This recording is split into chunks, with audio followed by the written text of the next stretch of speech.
and I went on ahead and put out a video yesterday on how to do the first two assignments for the first two steps of this quest.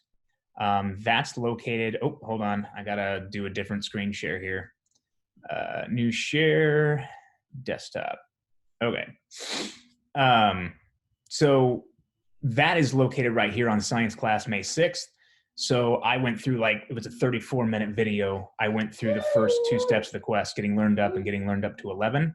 I went through all of the answers for that. So if you have any specific questions, I can answer them here, but I'm not going to go over those today. I also gave a quick intro to what we're supposed to be doing today and tomorrow, which are the identifying a cure and open up. I'm feeding my son. Anyways, so identifying a cure and finding a cure. Those two are what you should be working on the rest of the week. And I was going to go on ahead and go through that really quickly and see if you have any questions. If you don't, you can bug off at any point in time. It's not a big deal. I'm not going to hurt my feelings. So really going into Classcraft, and I will do that now.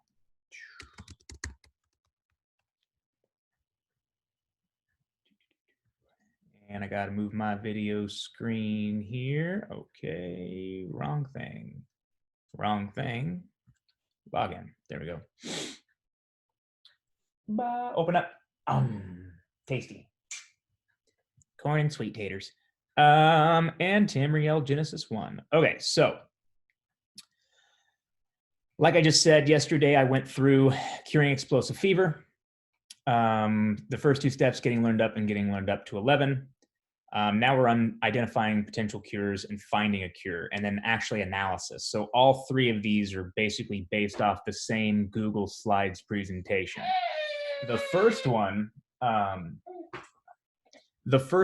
is doing a little bit of research ahead of time, and the whole purpose of me having you do this part is so that you get familiar with some of the different plants and things out there. So it's oftentimes a good idea to get an idea. It's a good idea to get an idea. Yeah, it is. Sometimes it's a good idea to preload your mind with information before you go investigate in the field. And the point of the first step here, identifying potential cures, is twofold. I want you to look through that list and kind of see what some of the medicinal plants look like so you can kind of get an idea of what you're trying to find. But also, two, it's an exercise for you to practice finding the correct plants and things that will treat the symptoms of this disease. So this was kind of like the practice run for the next step, which is where you actually go out, identify plants, and see if you can find something that would be a cure. So on this step, I gave you two little lists here and this guide. And the guide, as we pop it up, I have these symptoms of explosive fever here. And you can assume high blood pressure is also a symptom with the inflammation and explosion of the noggin. So you're looking for, in the list, different plants that will treat these symptoms. And what I'm looking for from you is to be able to tell me what they're potentially used for. So give me, it doesn't have to be a complete list, but give me an idea of what some of the different uses for the plant are. As you can see, dandelion's a really useful one. How or what parts of the plant are actually used. So for dandelions, the entire plant is used, from the flowers all the way down to the roots. Leaves are used for salads. The leaves really don't have medicinal benefits, but the roots and flowers do. And that's typically what you'll find in plant medicines, is that most of the good stuff is located in the roots of the flower. Anyways, moving on. So the other thing is, how is the plant used? I'm asking you to basically explain what we have to do to turn this into a medicine. So sometimes you have to apply heat. Sometimes you have to use a mortar and pestle to grind it up into a powder, into a paste. Sometimes you have to add things like alcohol or other substances to draw out the useful chemical, whatever the medicine is that's inside of it. So there's a lot of different ways to prepare those plants. Um, and then the next two questions are very similar in that which may be useful. What I mean by that is which of the potential uses is useful for explosive fever. And this one I put down that it lowers blood pressure and reduces inflammation. So I think both of those things treat a symptom of that disease. And then I explain why I think it's going to be useful for the disease. And that's all I want you to do for the first three here.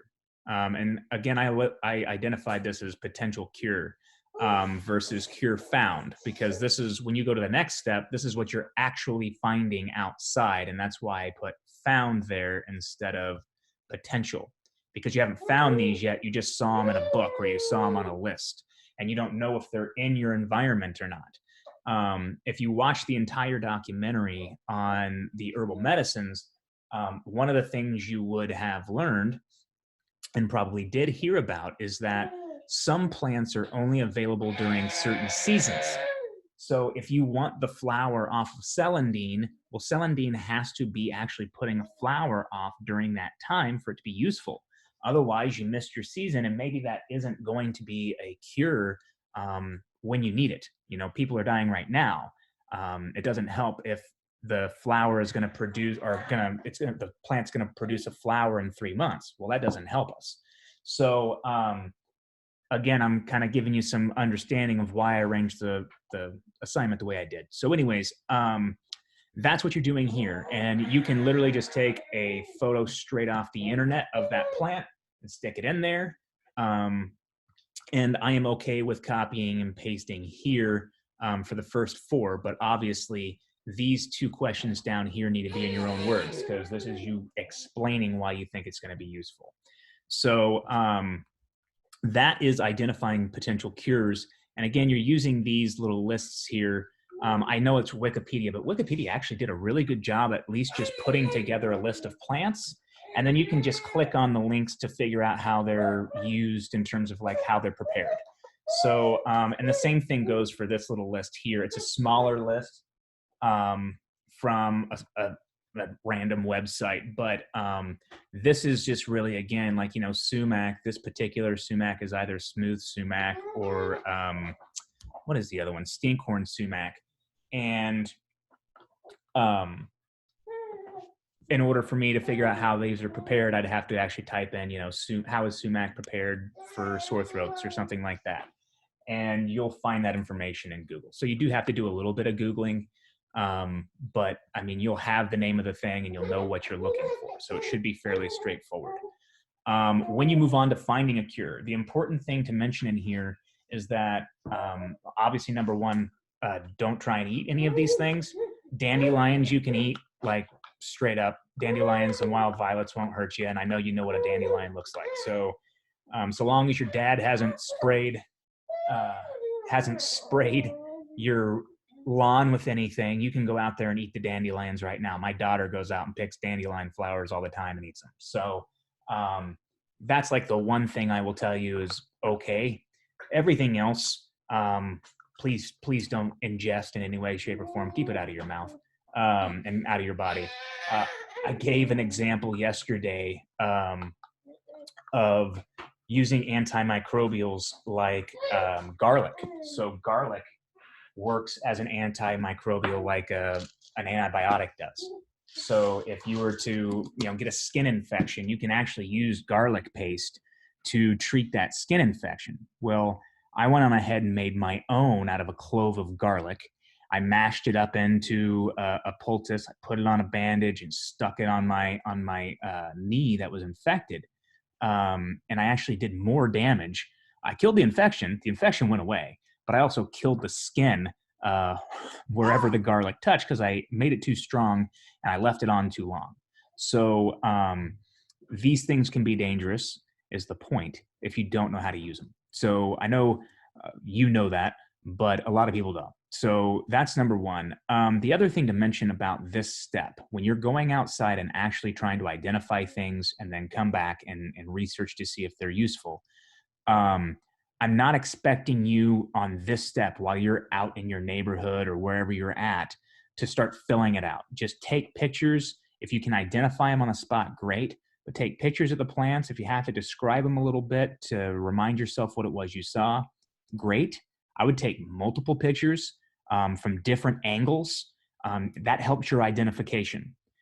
Because if you just get it like a top-down photo, sometimes it's good enough, but sometimes it's not. Sometimes you need to see the texture of the leaf or how the leaves are unfolding on the plant, so on and so forth. So for finding a cure, you actually don't need to use the guide that you used in the last step yet. That's for the next step. You're simply going outside and identifying things. My recommendation is to use the PlantNet web app. It should already be in self-service or on your iPad from previous things from before. But if you can't use that, you can always go to the website and upload photos from there, I'm pretty sure. It just works better as an app. So that's what I recommend. It's free, so you don't have to worry about paying for it if you need to get it on a different device. So if you need to put it on your phone or something like that, you can download it for free and just use it while you're out in the field. That totally works. So anyways, finding a cure, go outside to your yard. If you don't have anything in your yard, like legit, you just have grass because your parents are awesome at maintaining lawns, then you might have to walk down the street or down the block or go to the park or something like that. But the idea is go out, find some plants, identify them, and then see on the next step, which is analysis, if any of them could be used medicinally for explosive fever. And then that is where you go back to the guide, and now you're adding in the plants that you found. So the plants that you found outside. So then for 3 plants, you'll put their name, what their potential uses are, how to prepare them, all of that stuff. And again, I know I've already said it 3 times. I'm going to say it one more time. This is for the ones that you found outside. So the first 3 on the slides from identifying potential cures, you get those plants out of the guides. For analysis, those are based off the ones that you found. So it might be a smart idea to take a picture of maybe 8 different plants out there, because I'm going to tell you that the first 3 plants you find are probably not going to be useful. So this step takes a little bit longer. And that's why it seems like I didn't give you guys a lot of work. Well, I actually did, because when you get to finding a cure in analysis, if you're taking that step seriously, you're going to have to go out there and probably take a picture of 8, 10 different plants, come back and see if they're useful. And they might not all be useful. My only thing is don't stop until you at least find one. So if you just find one plant out of like 10 that you can use for explosive fever to cure that, then just pick 2 of the other 3 and just explain that, hey, these had uses, but not for this disease. So that should also take some stress off some people, because I know people tend to get a little freaked out when they think like, oh, I have to have exactly 3, and if I don't have 3, I'm going to get a bad grade or something like that. No, just try and find at least one thing outside for sure can treat it, and then whatever you find after that, if so long as they're medicinal, maybe it's wild violet. Okay, well, that's used medicinally for different reasons. If you had dandelion and that's on there, you're 1 out of 3. That's totally fine. Just tell me what the other 2 plants did. So that is this step. Now, I am going to release this afternoon the next step, which is viruses. And little guy, it's right here. It's right there. You can eat it. I'm going to release the next step, which is viruses, this afternoon. And that one is more of a reflection step. There will be an article and a video. You don't have to do both. The video and article are really just to get your mind going on the topic and thinking about the topic. And really the whole point of viruses is for you to reflect on the purpose or the role viruses play in an ecosystem. Because they do play a real role. And without viruses, things would look very different than they do today. And it might be for the good and it might be for the bad. And that's what I want you to kind of think about.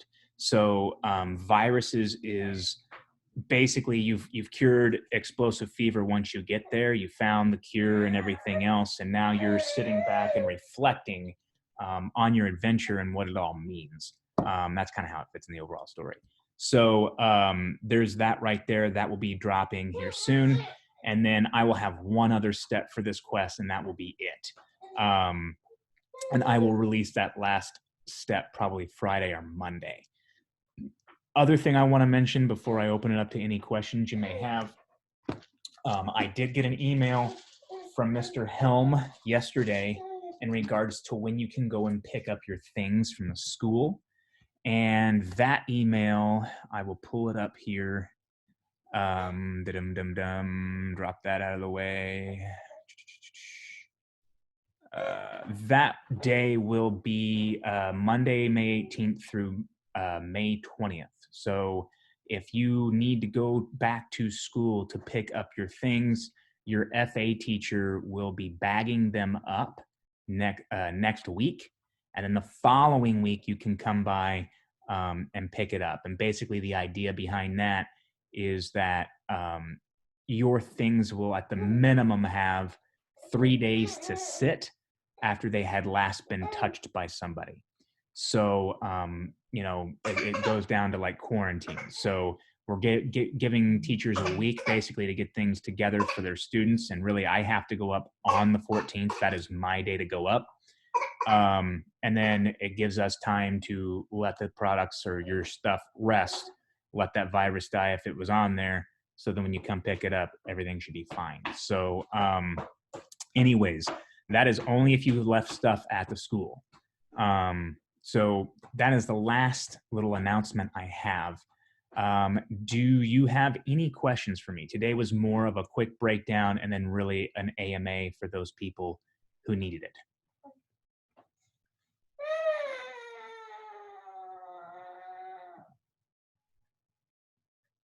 You can type them up in the chat if you like. Oh, there we go.